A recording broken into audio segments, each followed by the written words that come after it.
À défaut de pouvoir faire parler les morts, les survivants de Boutcha et de Mariupol racontent. Dans ces villes martyrs, un civil a été fusillé ici, l'autre un peu plus loin. Pendant plus d'un mois, les habitants ont dû partager leur ville avec les Russes.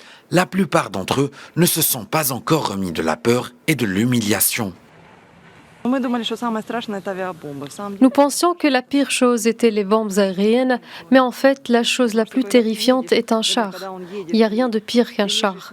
Quand il bouge, vous pouvez entendre le bruit du canon en mouvement et ça fait très peur. On a eu beaucoup de chance et on a survécu.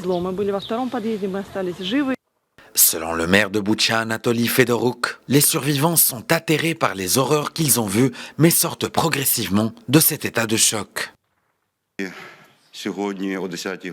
Aujourd'hui, à 10 heures, nous avons commencé à déterrer la deuxième fosse commune. Il y a eu 56 corps là-bas. De plus, il y a 4 fosses privées et à ce jour, nous dénombrons 403 corps. Nous travaillons avec ardeur avec nos forces armées, nos dragueurs de mines et notre communauté territoriale. Nous espérons vraiment que ceux qui sont portés disparus soient toujours en vie.